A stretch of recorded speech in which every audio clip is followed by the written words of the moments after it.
10 વર્ષ પહેલાનો એક ઠરાવ રાજકોટ મહાનગરપાલિકાનો છે।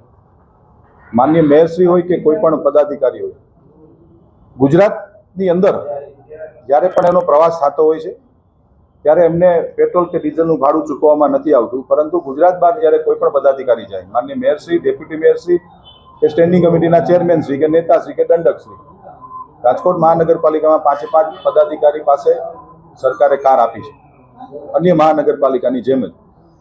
પરંતુ ગુજરાતની બહાર જ્યારે માનનીય મેયરશ્રી જતા હોય છે ત્યારે એમના જે ડ્રાઈવર હોય છે, સરકારી ડ્રાઈવર હોય છે, ગુજરાતની બહાર જ્યારે બોર્ડર ટપે ત્યારે ઓફિશિયલ એના કિલોમીટર નોંધવામાં આવે છે। રાજકોટથી જ્યારે નીકળ્યા હોય ત્યારે પણ એના કિલોમીટર નોંધવામાં આવતા હોય છે।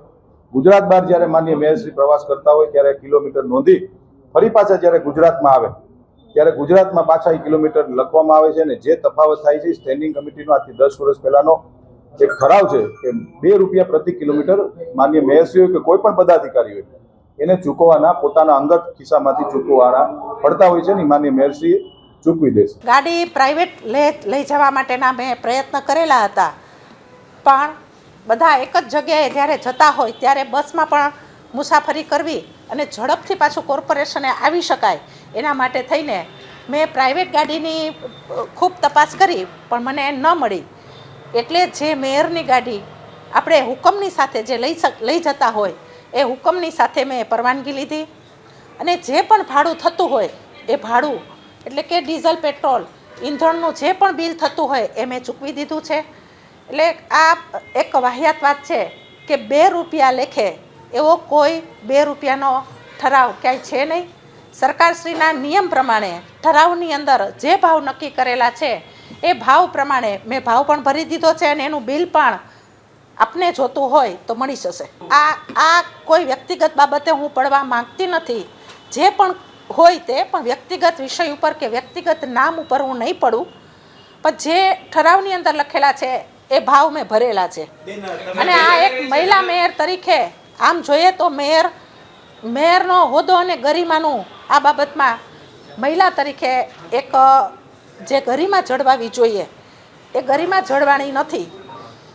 એટલે આ એક ગંભીર વિષય હું ગણું છું કે હુકમ પ્રમાણે જઈ છીએ અને જે સત્ય છે એને સાથે લઈને જઈ છીએ, છતાં પણ આટલો બધો હોબાળો એક મહિલા તરીકે જ્યારે કરવામાં આવેલો છે, તો એક મેયર તરીકે મહિલા બેઠા હોય તો એની ગરિમા જે જળવાવી જોઈએ એ ગરિમા છે એ જળવાણી નથી। એ ગેરવ્યાજબી વાત છે, એ હું સ્વીકારું છું। એ ગેરવ્યાજબી વાત છે, ન થવું જોઈએ, કારણ કે ગાડી એ સરકારી ગાડી હોય છે ને સરકારી ગાડીનો ઉપયોગ આ પ્રકારે થાય એ ન થવો જોઈએ। આપની વાત સાથે હું વ્યક્તિગત સ્વરૂપમાં હું સ્વીકારું છું, ન થવું જોઈએ। કુંભમાં ગયા હતા, પણ જ્યારે નાહીને બહાર કુંભમાં આવીએ, પુરુષો ધોતિયું પહેરીને જ્યારે નાતા હોય છે તો એના ઉપરના વસ્ત્ર નથી હોતા, પણ ધોતિયું પહેરીને નાય છે તો ત્યારે વિષય નથી બનતો।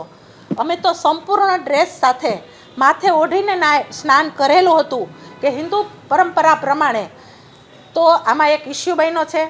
રહી કપડાં સૂકવવાની વાત, તો ત્યાં દોરીની કોઈ વ્યવસ્થા હતી નહીં, ખીલ્લી પણ હતી નહીં ને ખીટી પણ હતી નહીં। સ્વાભાવિક છે કે એકદમ કપડાં નીતરતા હોય અને એ કપડાં આપણે સ્નાન કરીને આવ્યા પછી એને નીચવી નથી શકાતા, એ નિયમ પ્રમાણે ને એ ધર્મ પ્રમાણે। જ્યારે કપડાં ખૂબ ભીના હતા તો મેં ત્યાં નીતરવા માટે મૂક્યા હતા, પણ આ એક ષડયંત્ર તરીકે આને કોઈ ગંભીર બાબત લઈ અને એક ઇસ્યુ બનાવ્યો છે। જેને પણ બનાવ્યો હોય એ એટલું યાદ રાખે કે મહિલા મેયર તરીકે આ નાની એવી બાબત ગણો કે મોટી એવી બાબત, ગરિમા જાળવેલી નથી। આ જે આજે વિષય આવ્યો છે, ઇસ્યુઝ મારા ધ્યાનમાં આવ્યું છે કે ફાયર બ્રિગેડના મારા CFO હમણાં જસ્ટ વાત થઈ કે 10 વર્ષ પહેલાનો ₹2નો ઠરાવ છે। હું સાર્વજનિક સ્વરૂપમાં મીડિયાના મિત્રોને કહેવા માંગુ છું કે ટૂંક સમયની અંદર આ ઠરાવ રદ કરવામાં આવશે, અને માર્કેટ રેટ મુજબ જે અત્યારે ચાલી રહ્યા છે કે ભાઈ ઇનોવા હું આજ પ્રાઇવેટમાંથી ભાડે કરું તો મને ઇનોવા કેટલા રૂપિયા પ્રતિ કિલોમીટર પડે, આ પ્રકારનો રાજકોટ મહાનગરપાલિકા આવનારા દિવસોમાં ઠરાવ કરશે। માનનીય મેયરશ્રી હોય, માનનીય સ્ટેન્ડિંગ કમિટી ચેરમેન હોય કે માનનીય ડેપ્યુટી મેયરશ્રી કે કોઈ પણ પદાધિકારી હોય, અમે પ્રજા માટે અહીંયા બેઠા છીએ, એટલે અમને પણ એવા ટોકન દરે જવાનો કોઈ રાઇટ્સ નથી। આવનારા દિવસોની અંદર જે માર્કેટ રેટ ચાલશે એ જ મુજબનો નવો ઠરાવ તમારી સામે હું મૂકીશ, એવું મારું કમિટમેન્ટ છે। ₹12 ચાલતા હશે કે ₹15 ચાલતા હશે, અને આ ઠરાવ દર 3 વર્ષે ઠરાવમાં ફેરફાર કરવામાં પણ આવશે, એવું સ્ટેન્ડિંગ કમિટીના ચેરમેન તરીકે હું તમને ખાતરી આપું છું।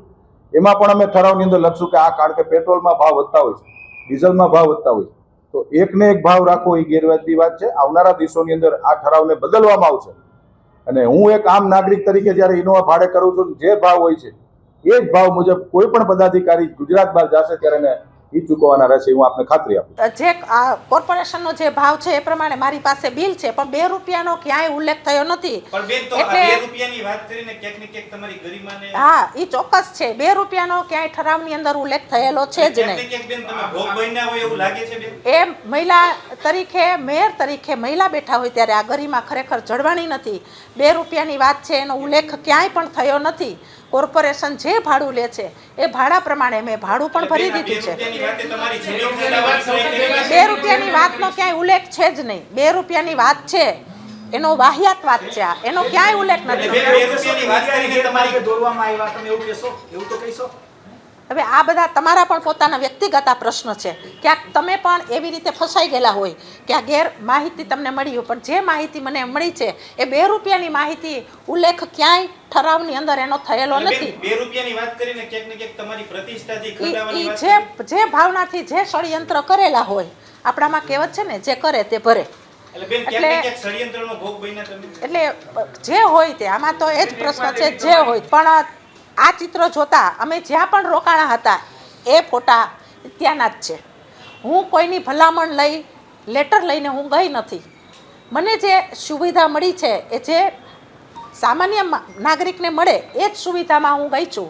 ક્યાંય મેં ભલામણ લેટર કોઈનો લઈને ગઈ નથી અને મેં મારી વ્યક્તિગત ભલામણ ક્યાંય કરેલી નથી.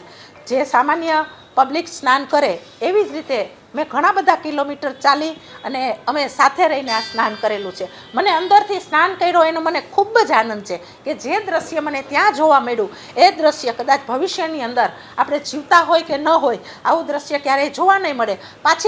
પાછળના જે પ્રશ્ન છે એના માટે હું પૂરી રીતે લડવા માટે તૈયાર છું. 2 રૂપિયા પ્રતિ કિલોમીટર કોર્પોરેશનને એને ચૂકવવાના આવે છે. હવે એ ગુજરાત બહાર ગયા જ્યારે ડીઝલનો જે ખર્ચો છે એ માનનીય મેયરશ્રી પોતાના ખર્ચામાં પણ દઈ શકે છે. અન્યથા ડ્રાઈવરને પણ એક હેડ ઊભો કરવામાં આવ્યો છે કે ડ્રાઈવરને મહાનગરપાલિકા દ્વારા એક પૈસા આપવામાં આવતા હોય છે.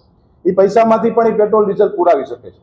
એ સ્વ બુદ્ધિએ નિર્ણય કરવાનો હોય છે. માન્ય ડ્રાઈવર પાસે ન હોય તો માન્ય મેયરશ્રી પૈસા ચૂકવી દેતા હોય છે.